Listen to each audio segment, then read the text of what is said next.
Las 7 humanidades. Cada humanidad, aunque en todas están latentes los 7 componentes, recoge los que se han plasmado... Fijaros, primero A, recoge. Los que se han plasmado de forma efectiva en todas las anteriores. B, desarrolla el componente que la anterior forjó de manera aún embrionaria. Y C, empieza a cristalizar de modo todavía primario o incipiente, cual semilla, un nuevo componente que la humanidad posterior desarrollará. Lo que he comentado verbalmente, ahí lo tenéis por escrito. Es muy importante para lo que viene. A, cada humanidad recoge lo que se ha plasmado de forma efectiva en todas las anteriores. B, desarrolla el componente que la anterior forjó de manera aún embrionaria. Y C, empieza a cristalizar de modo todavía primario o incipiente, cual semilla, un nuevo componente que la humanidad posterior desarrollará. ¿Vale? Pues sigamos. A su vez, las 7 subrazas con las que cuenta cada humanidad, las 5 primeras se centran fundamentalmente en los aspectos A y B que se acaban de reseñar, y las 2 últimas en C. Este esquema que hemos comentado, las 7 subrazas que hay en cada humanidad, las 7 subrazas que hay en cada humanidad, las 5 primeras se ocupan fundamentalmente de A, recoger lo que viene de lo anterior y consolidarlo en la nueva humanidad. Y las 5 primeras, la A y la B. Y por fin, las 2 últimas en la C. La sexta subraza y la séptima subraza de cada raza tiene como misión poner la semilla de la siguiente. Hemos hablado de que cada humanidad recoge lo que viene de la anterior, desarrolla lo que la última dejó en semilla y deja una semilla para la siguiente de algo nuevo. Ahora, cuando hablamos de que cada humanidad tiene 7 subrazas, las subrazas 1, 2, 3, 4 y 5, lo que hacen fundamentalmente es A y B. Es decir, recoger lo del anterior, desarrollar lo que otro dejó como semilla, y las 2 últimas subrazas, sexta y séptima, son las encargadas de poner la semilla que le tocará desarrollar a la otra.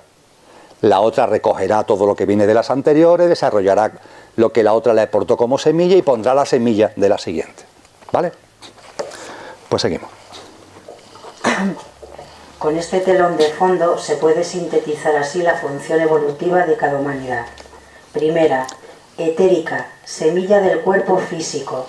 Fijaros, la primera humanidad, hemos hablado de que tenemos un componente energético, etérico, sobre el que se configura el cuerpo físico, como el puzzle se configura sobre un tapete. ¿Recordáis el símil? La primera humanidad fundamentalmente era una humanidad que no era física, era etérica. Y esa es su configuración. También se le llama protoplasmática, se le llama también polar, ahora lo veremos. Y pone una semillita que va dirigida a que la siguiente empiece ya a configurar el otro componente que viene a continuación, que es el físico. Sí. Segunda, física andrógina, semilla del cuerpo emocional. Si la primera humanidad es etérica, pone la semilla del físico. La segunda humanidad es física, pero podríamos decir que es una física muy sutil todavía. Muy sutil todavía. De hecho, es andrógina, dice aquí.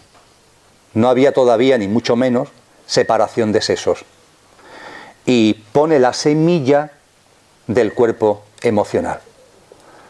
Y permíteme, Blanca, que continúe, porque ya por seguir con la lógica, la siguiente humanidad, ¿qué es lo que hará? Consolida, recoge, consolida lo del anterior. Aquí es importante el hecho de que lo físico tiene todavía más fuerza. debido a que lo físico es más consistente, aparece la división de sesos y, recogiendo de lo anterior la semilla del cuerpo emocional, tiene la obligación, tiene la responsabilidad de plasmar lo emocional y poner la semilla del siguiente componente, que es el nivel mental en su plano inferior. Tener en cuenta que aquí estamos hablando, cuando hablamos de la tercera humanidad, estamos hablando de Lemuria. Ahora veremos que la primera humanidad se le suele llamar polar, a la segunda se le suele llamar hiperbórea y la tercera es Lemuria.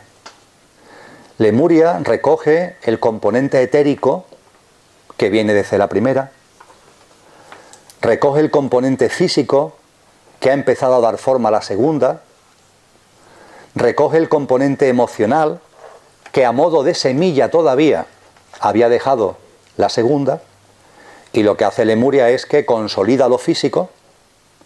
Esa consolidación de físico hace que a mitad de Lemuria aproximadamente, a mitad de la edad de la humanidad lemuriense, se produce la división de sesos. La semilla que ha dejado de emocional la anterior la consolida, la desarrolla y pone la semilla del siguiente componente, mente concreta. A partir de ahí, la siguiente humanidad, que es la cuarta, Atlántida, ¿qué es lo que tendrá que hacer? Pues recoger todo lo que viene de la anterior, y su responsabilidad será desarrollar el componente de mente concreta que le dejó como semilla Lemuria y poner la semilla de lo que le corresponderá a la siguiente humanidad, que como ya la mente concreta viene de antes, a la siguiente humanidad, que somos nosotros, lo que nos corresponde es recoger la semilla dejada por lo adelante de la mente abstracta. Con lo que nuestra humanidad lo que hace es recoger todo lo que le viene de las anteriores, lo etérico, lo físico, un físico compacto, un físico completo, con división de seso, lo emocional, el astral, el campo emocional astral perfectamente configurado, la mente concreta también perfectamente configurado. Todo eso lo recogemos y lo consolidamos. Y tenemos una responsabilidad. La semilla que viene de la anterior tenemos que desarrollarla. ¿Cuál es la semilla que viene de la anterior? La mente abstracta. La mente abstracta, ¿qué es? El nivel de la mente que es capaz de elevarse. El nivel de la mente que es capaz de ocuparse fundamentalmente de lo trascendente. Esa es la responsabilidad de esta humanidad. Y la responsabilidad nuestra no termina ahí. Tenemos que desarrollar la mente abstracta que nos han legado como semilla y tenemos que poner la semilla de la siguiente. ¿Qué semilla será esa?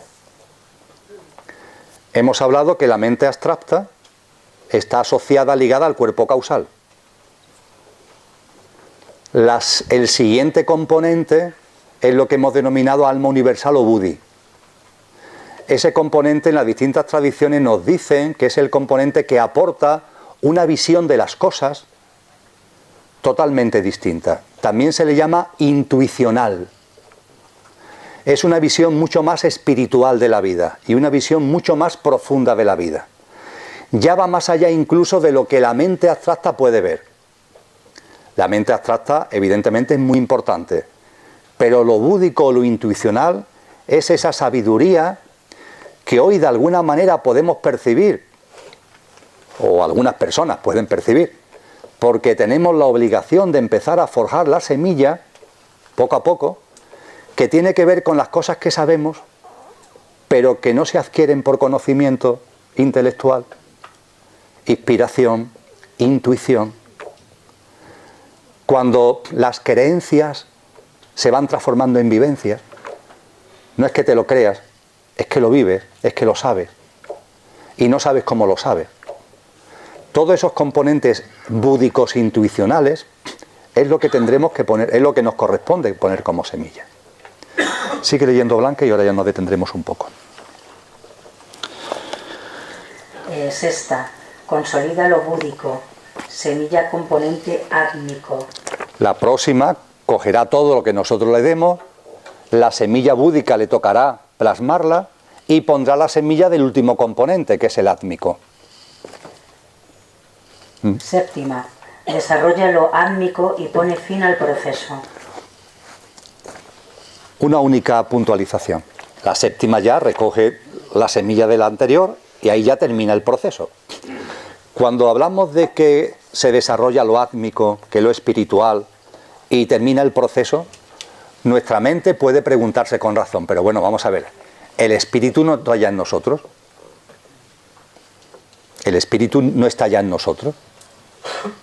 En nuestro yo superior está la dimensión espiritual álmica, ya está en nosotros.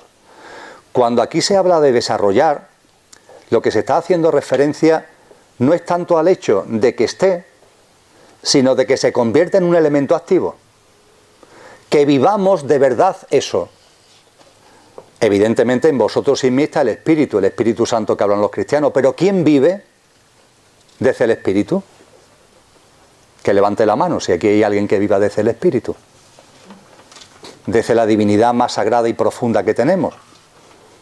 ¿Cuántos seres humanos habrán vivido desde esa planta que es la espiritual? Podemos percibir que la tenemos. De alguna manera podemos saber que está ahí. Pero pocos seres humanos han vivido en coherencia, en consciencia y en consistencia con esa dimensión espiritual que atesoramos. Posiblemente algunos lo hayan hecho. Jesús de Nazaret decía, el Padre y yo somos uno. Eso no iba de farol, posiblemente él ya en su vida plasmó esa dimensión divina que todos tenemos, la hizo realidad. A eso es a lo que estamos llamados. Y eso significa el final del proceso. Según este esquema, la séptima humanidad es lo que hará. Las almas, cuando lleguemos en nuestro proceso de encarnación a la séptima humanidad, tendremos ya una forma de vida, será una humanidad que viva desde lo espiritual. Será una humanidad, claro, radicalmente distinta a la que conocemos anteriormente. A lo mejor físicamente somos muy parecidos, entre comillas, no lo sé, pero desde luego como forma de vida, como sociedad, será radicalmente distinta. Pero es que ya será muy distinta a la sexta, que ya está viviendo desde el componente búdico, que es alma universal, donde ya lo trascendente, una visión más profunda de la realidad, no apegada a lo físico y a lo material, con otras connotaciones, se hace presente.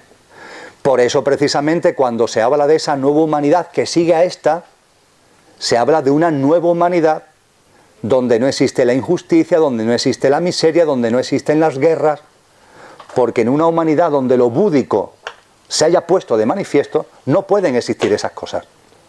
Lo egoico, lo egocéntrico, en los términos antiguos, lo camásico, eso no puede existir en esa humanidad. ¿Vale? Continuamos.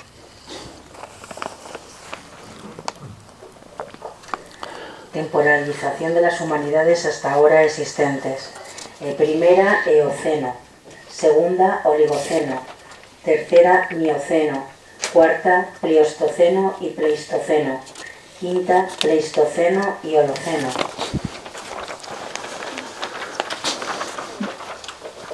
Y aquí en el cuadrito, ¿lo quieres tú comentar? No, me parece que estábamos aquí en el cuadrito del principio de la página 4 tenéis el esquema que acaba de leer Blanca. Este mal escrito es Plioceno. Plioceno.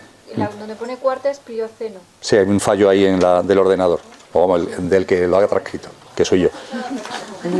Es Plioceno. Bueno, en el cuadro lo tenéis bien puesto. Si vais al cuadro, lo tenéis bien puesto. Paleoceno, Eoceno, Oligoceno, Mioceno, Plioceno, Pleistoceno, Holoceno. Estas épocas están dentro de los periodos que se llaman Paleógeno, Neógeno y Cuaternario. Aquí sí merece quizá la pena que nos detengamos un poco, porque estamos hablando ya de una era que tiene que ver con lo que va a ir apareciendo con el proceso de las distintas humanidades. En el Paleoceno, el clima es tropical, se produce la diversificación de mamíferos y plantas modernas, finaliza con un brusco cambio climático. Se dice la ciencia, que la temperatura subió 6 grados en 20.000 años. Y se produce igualmente una subida de mares. Los casquetes polares van perdiendo fuelle por las altas temperaturas y hace que los mares suban e inunden. Esto es lo que se llama el Paleoceno. El Eoceno, hace 56 millones de años, es cuando aparecen las primeras hierbas. Y finaliza la gran ruptura de settling. Esto es otro proceso de extinción de especies muy gordo que ocurrió en el continente americano. El Oligoceno, 33 millones de años, rápida evolución de la fauna y mamíferos, y se produce la congelación de la Antártida. En el Mioceno, 23 millones de años, hacen reconocibles mamíferos y aves modernos, y aparecen los primeros simios. En el Plioceno, hace 5,3 millones de años, el clima se convierte en frío y en seco. Surge el Istmo de Panamá y el gran intercambio americano. Hay una especie de inversión de especies del norte a sur en el continente americano. En el Pleistoceno, hace solo 2,5 millones de años, ya nos estamos acercando a nuestra época, es cuando se desarrollan los humanos anatómicamente modernos. Los primeros restos, los primeros rastros que tiene la ciencia de algunos esqueletos que ponen de manifiesto una vida que de alguna forma anatómicamente se parece a la nuestra, surge en este periodo y comienza la denominada Edad del Hielo.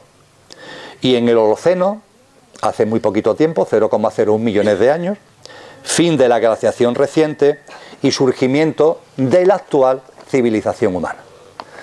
Con este esquema como telón de fondo, con lo que hemos compartido como telón de fondo, ahora vamos a ir leyendo raza por raza.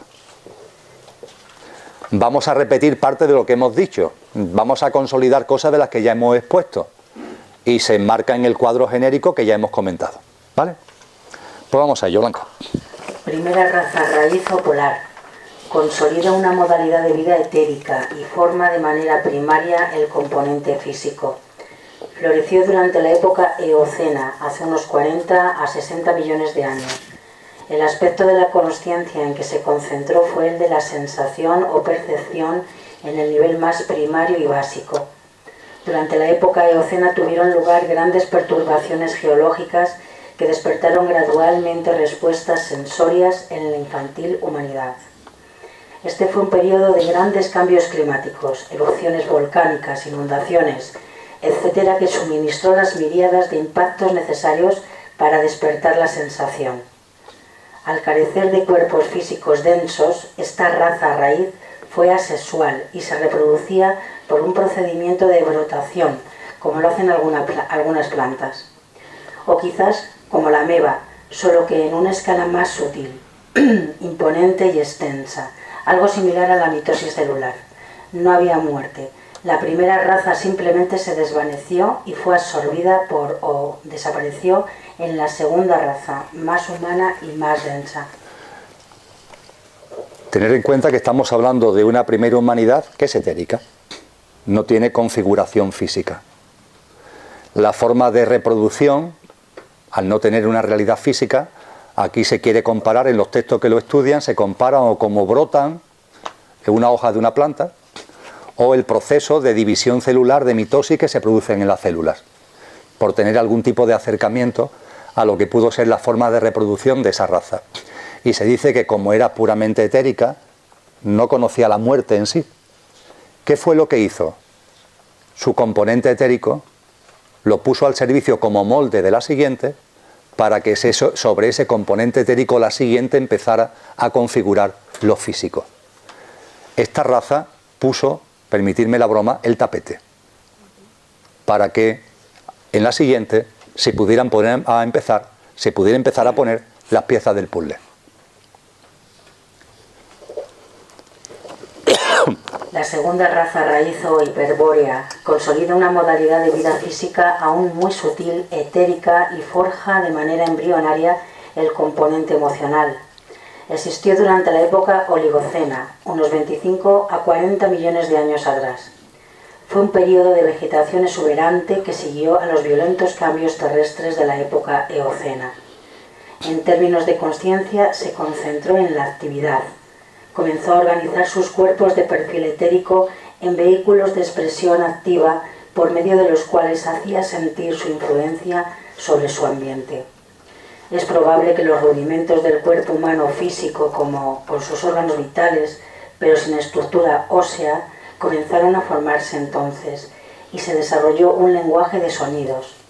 Según la doctrina secreta, esta raza fue andrógina y se reproducía por un proceso llamado de exudación. Después de largos eones produjo la tercera raza raíz, los nacidos de huevo, y desapareció. Lee la nota. Estas dos primeras humanidades no han dejado rastros históricos porque no poseían cuerpos físicos densos como los que ahora tenemos. Por tanto, su existencia no puede ser documentada científicamente, pero escrituras y mitologías esotéricas se refieren a ellas. La aproximación que se hace en la doctrina secreta es que los cuerpos físicos ya podían tener órganos parecidos a los que tenemos nosotros, pero no había estructura ósea. El cómo los órganos pueden estar sin estructura ósea no lo tenemos claro. Eran etéricos. El componente etérico tenía mucha presencia. Por eso, precisamente, es posible que no necesitaran la estructura ósea. Es decir, si el etérico, el tapete, tiene mucha presencia, aunque no haya esqueleto, los órganos pueden estar más o menos en su sitio. Embrionariamente.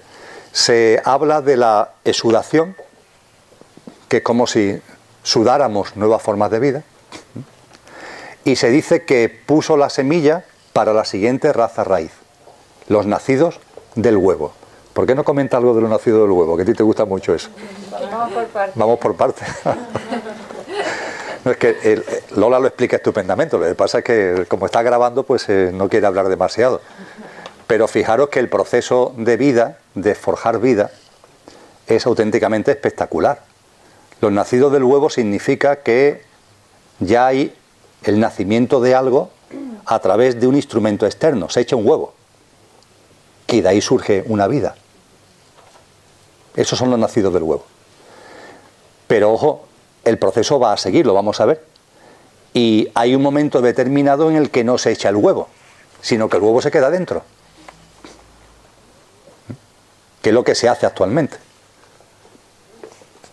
En esa época en la que vamos a entrar ahora, tercera humanidad, vamos a ver que empiezan a aparecer los sesos y la reproducción se hace con huevo.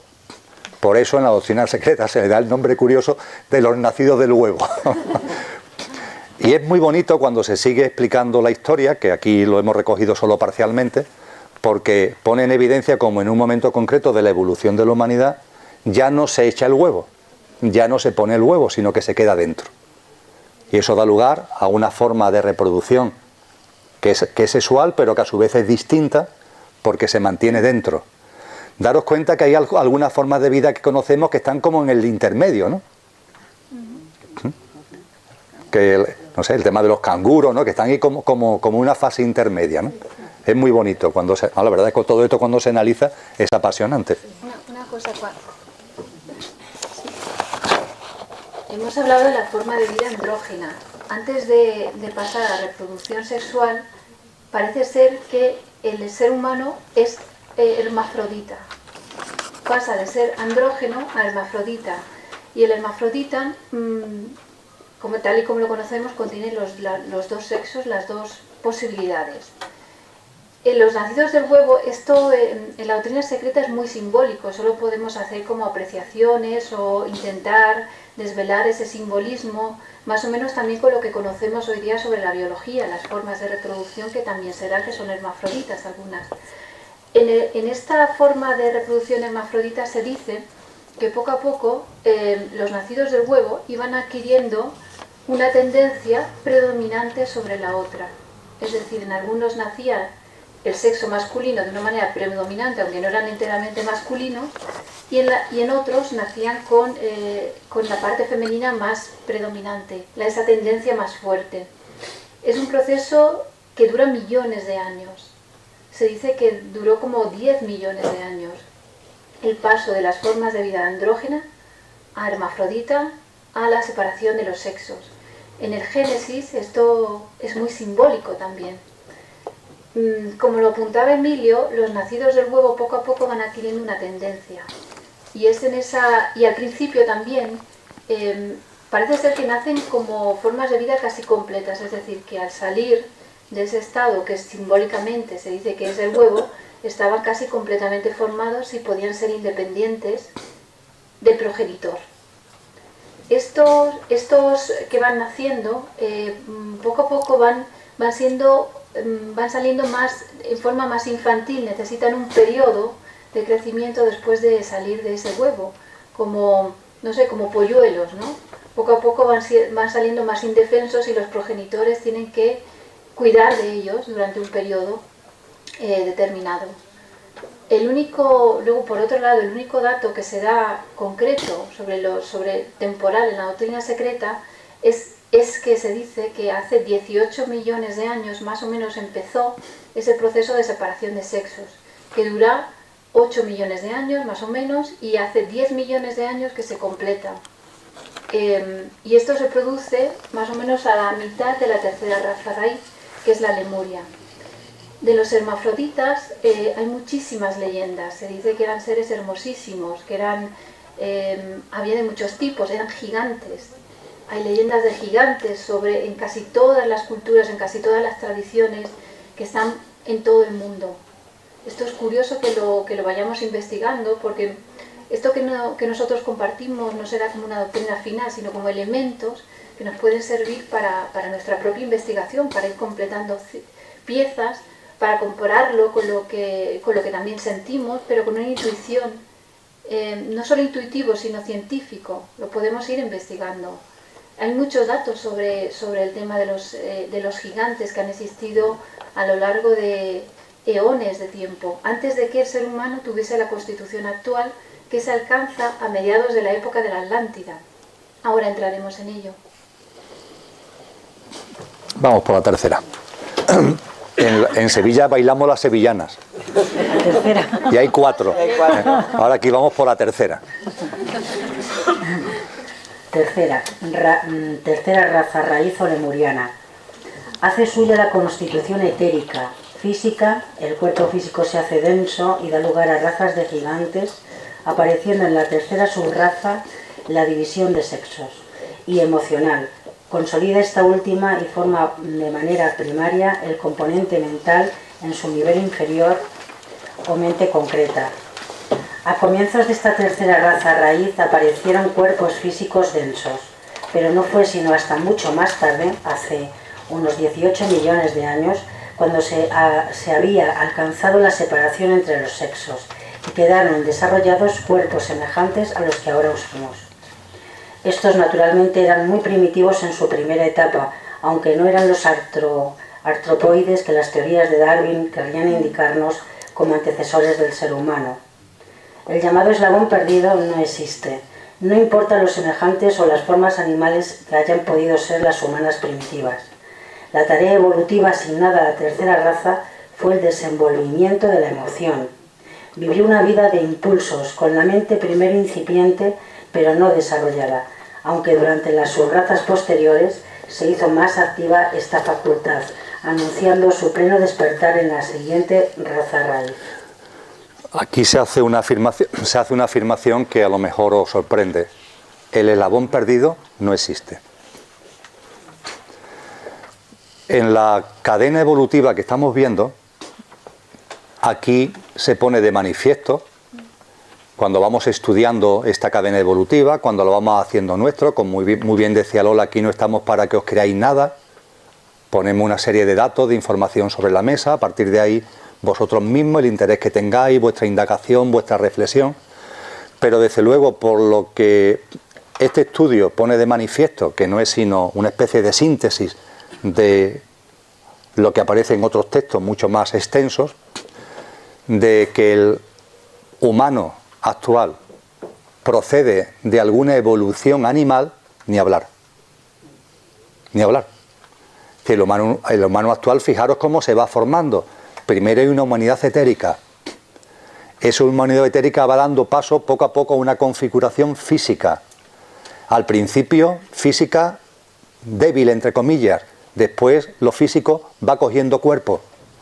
Hasta el punto de que en la tercera raza raíz ya se produce la división de sexos y además es una forma física, como es muy física, es una raza de gigantes. Toda la mitología, todas las historias que hay acerca de gigantes. Si rastreáis por YouTube información que hay que se encuentran restos que parece que son de gigantes. En Sevilla no hace mucho estuvo Rivero Meneses, un investigador vasco, exponiendo la cabeza de lo que presuntamente es un gigante, la cabeza de un gigante que se encontró en las costas de Cantabria. Hay muchas referencias a esos gigantes. En el Génesis se habla de gigantes, en los textos sagrados se habla de gigantes y de titanes. Hay información que está ahí. Y esa configuración física, enorme por otra parte, se realiza en Lemuria. Y ahora viene la Atlántida, pero ya está configurada la parte física. Los atlantes son descendientes de los lemures como nosotros somos descendientes de los atlantes. No hay una cadena evolutiva animal que lleve al hombre. Cuando tanto se habla del eslabón perdido, es que ese camino no conduce a ninguna parte. La humanidad no ha surgido así. Es lo que se pone de manifiesto en el estudio de este tipo de cosas y por supuesto no lo creáis, pero reflexionadlo, por favor. También se dice que el sentido que se desarrolla en Lemuria es la vista, los ojos. Se dice también que los cíclopes existían en aquella época, no porque tuviesen un solo ojo, sino porque tenían el tercer ojo, el ojo de lo astral, activo, plenamente activo. Entonces ellos percibían esos mundos invisibles que nosotros ahora no tenemos la capacidad de percibir, a menos que se active la pineal, que de momento no toca, sino más adelante. Sería un poco prematuro. Es curioso que en el desarrollo del embrión humano, aquí están todas las fases de las que estamos hablando. Y cuando van apareciendo los ojos en el embrión, parece ser que no vienen de la parte externa, tisular, sino que provienen del cerebro. Es como un proceso muy curioso que da señales, indicios de cómo los ojos, la vista, que fue uno de los últimos sentidos que se forma, a medida que el cuerpo físico se va consolidando, aparece a finales de la Lemuria, o coetáneo más o menos con la separación de sexos. Lo interesante es también ver que a principios de la Atlántida, este tercer ojo, que no era un ojo de ver, sino es lo que ahora conocemos como la glándula pineal, el tercer ojo, la capacidad de percibir lo astral, de percibir ese mundo invisible más cercano, estaba todavía activa en los atlantes. Esto es importante porque esto condiciona muy fuertemente la civilización atlante en sus inicios y también su desarrollo y su desenlace final. Cuando hablamos de avances tecnológicos, nuestros avances tecnológicos, ahora llegará, están configurados porque hemos cogido todo lo que aportaron las anteriores razas, hemos plasmado un cuerpo etérico, físico, emocional, mente concreta, lo hemos desarrollado enormemente y estamos, porque es nuestra obligación como raza, como humanidad, desarrollando también la mente abstracta que la Atlántida nos dejó como semilla. Nuestras tecnologías están surgiendo del desarrollo de la mente abstracta. La mente abstracta es evidente que abre campos a la conciencia nuevos. Es una forma, nos permite ir poco a poco ir viendo la vida, haciéndonos preguntas trascendentes, una forma nueva. Pero las tecnologías también se benefician de esta semilla que vamos consolidando de mente abstracta. Obviamente Einstein, que por otra parte fue una persona muy espiritual, pero con independencia de su espiritualidad, pone de manifiesto un gran desarrollo de la mente abstracta con sus descubrimientos científicos. Los grandes científicos desarrollan mucho la mente abstracta. La mente abstracta se desarrolla cuando nos planteamos cosas que van más allá del sota, caballo y rey de todos los días. Y la ciencia, la filosofía, la espiritualidad son los grandes focos de expansión de la mente abstracta. Es la capacidad de los patrones. Ir de lo universal a lo particular. Eso es lo que esta humanidad está forjando, lo que estamos llamados a consolidar. Y eso da lugar a un tipo de tecnología, que es la que estamos viendo en nuestro entorno. Cuando hablas de mente abstracta, te estás refiriendo no a la parte racional de la mente, sino a la intuitiva. Efectivamente. Y la parte racional, ¿la consideras concreta? Eso es. ¿Y los sentidos? ¿No sería mente también? Es decir, la parte de la mente que recoge los sentidos. Bien, sí. ¿Y sería concreta? Sería concreta, efectivamente. Claro, hablamos de la mente abstracta y concreta al hilo de lo que aporta vuestra compañera. Algunas personas indican, ni Lola ni yo esto lo podemos hacer nuestro, simplemente ya que ha surgido el tema. Hay algunos investigadores que dicen que la mente abstracta está asociada al hemisferio derecho y que la mente concreta está asociada al hemisferio izquierdo. Hay un vídeo en internet de una neurocirujana norteamericana que tiene una noche un derrame cerebral que le afecta al hemisferio izquierdo y que ella narra cómo al despertarse su comportamiento se ve muy alterado, muy modificado, porque estamos acostumbrados a vivir nuestra cotidianidad desde la mente concreta, pero claro, si un derrame te anula la mente concreta, empiezan a pasar cosas. No voy a detenerme en ello, el vídeo es muy interesante porque habla de lo que ocurre cuando la izquierda queda, según la terminología de esta mujer, queda parada, queda paralizada y no tienes otro remedio que enfocar todo a través de la mente abstracta del hemisferio derecho. En cualquier caso, nosotros eso no lo podemos asegurar. Es verdad que hay investigadores serios que lo ponen de manifiesto.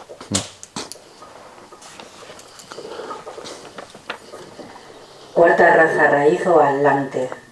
Recoge la constitución etérico, física, emocional y mental inferior.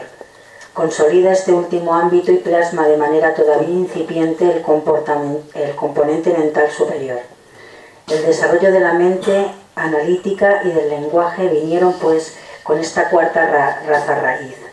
Se hizo predominante durante las épocas Pliocena y Pleistocena temprana, entre 4 y 1 millón de años atrás, y habitó un gran continente, Atlántida, ahora sumergido bajo el mar. Los atlantes desarrollaron una civilización materialista en grado extremo, que algunos consideran supera muchísimo a cualquier otra alcanzada desde entonces.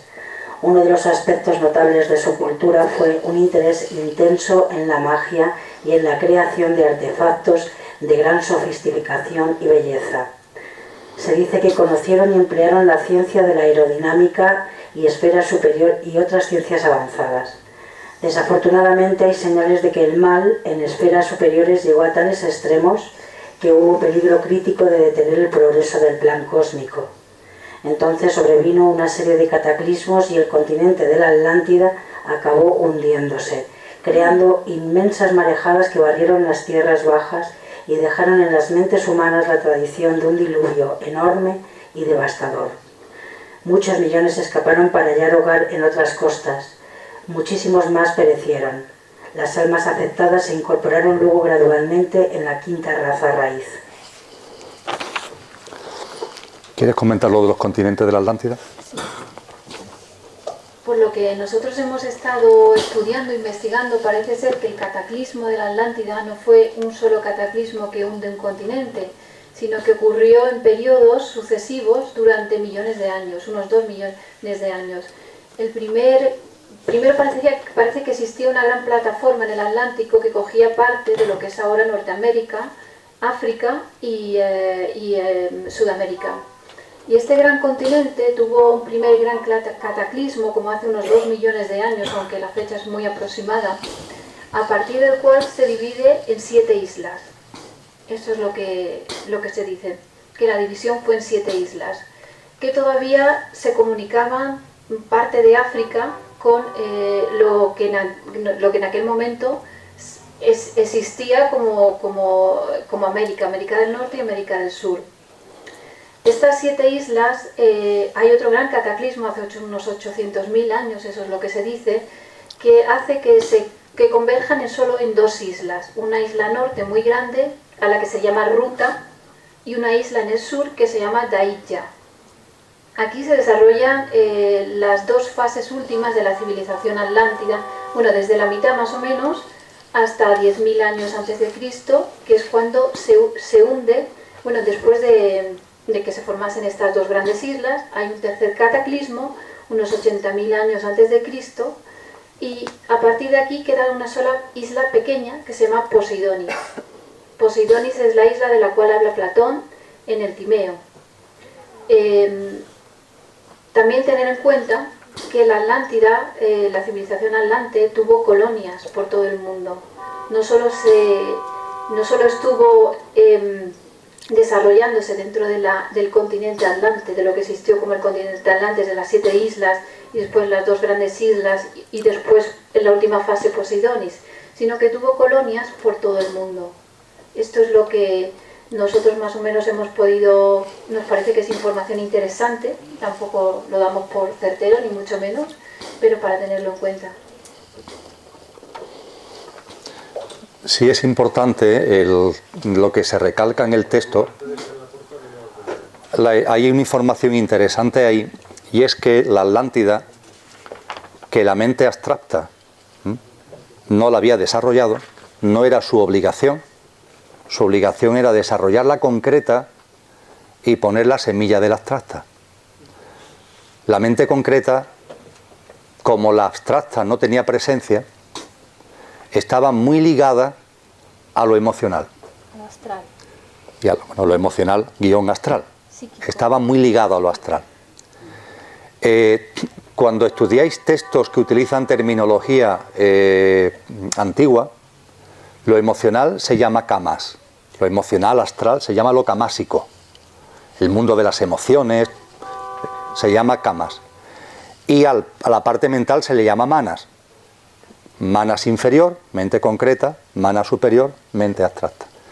La mente abstracta no tiene presencia todavía en la Atlántida, su obligación es poner la semilla.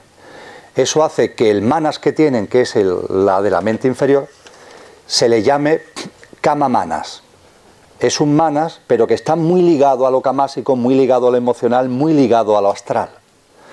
Las tecnologías que desarrollan lo hacen gracias a esto.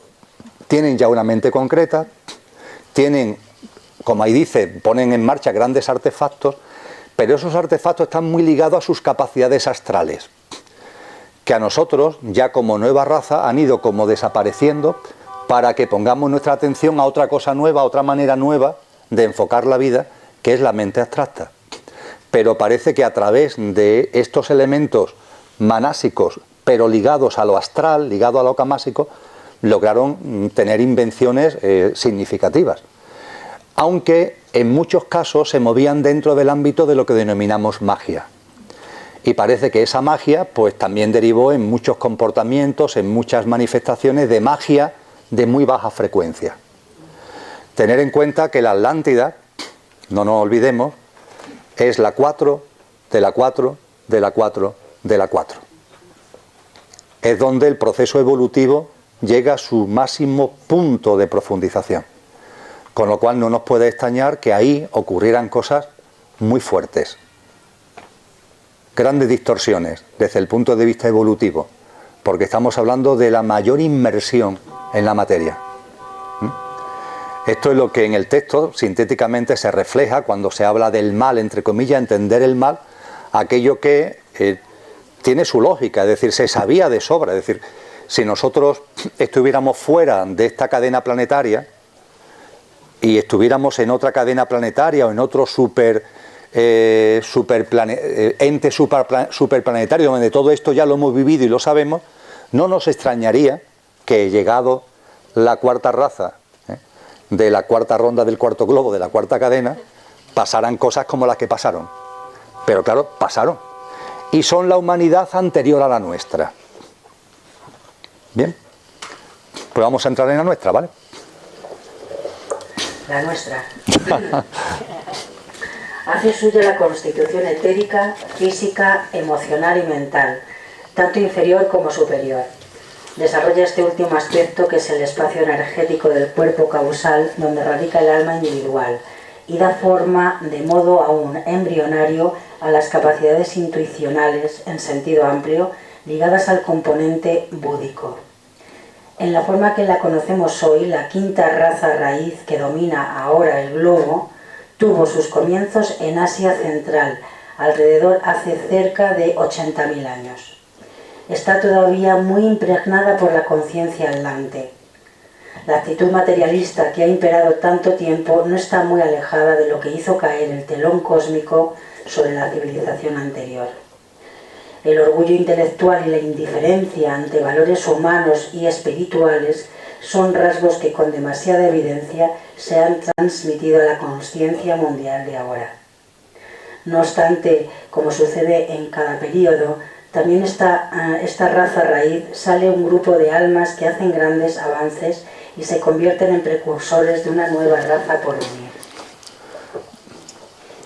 Os recuerdo aquí lo que hablamos en la primera parte sobre la era axial.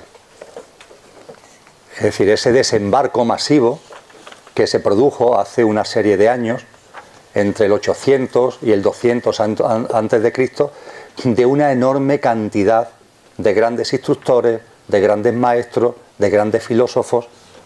¿El objetivo cuál es? Pues que diemos un paso evolutivo hacia adelante. El objetivo es que la mente abstracta, ellos lo hicieron, se desarrolle. Las grandes aportaciones de los filósofos griegos, ¿en qué consisten? En eso precisamente, en empezar a utilizar la mente abstracta. Recordar que antes de Platón todo era en base a la mitología, en base a la simbología. Gracias a grandes hombres y mujeres como Platón, empezamos a ver la realidad de un modo distinto, donde el uso de nuestras facultades intelectuales más plenas nos permiten dar avances que antes eran inimaginables. Ir de lo universal a lo particular ha sido un salto evolutivo inmenso en la evolución de la humanidad. El ser capaces de percibir los patrones, de ver esos patrones en lo general, para después ser capaces de sacar conclusiones en lo particular, eso es un salto de gigantes. Y ese salto se ha dado en esta humanidad. Y esos grandes instructores lo han hecho posible. José Alfonso, que está por ahí, no lo veo ahora, allí está, me comentaba una novela en el descanso, que el nombre de José Alfonso, recuérdamelo. De Gore Vidal, pero se llama La Creación, ¿no? Creación. En esa novela, de una forma novelada, pero se hace un repaso por 120 años de la historia de la humanidad, donde hay un protagonista que va conociendo a todas estas figuras que en tan poco tiempo se acumularon en la humanidad. Esto ha sido determinante para lo que ha venido después, y ha sido el empujón que necesitábamos. El empujón. Dentro de la humanidad hay distintas subrazas. Ahora vamos a hacer referencia a ello. Vamos a completar, no obstante, el cuadro de razas y volveremos a la nuestra, porque con el marco general que estamos describiendo es lo que más nos incumbe en el momento presente. Pero sin el marco general no sería posible saber lo que nos incumbe en el momento presente.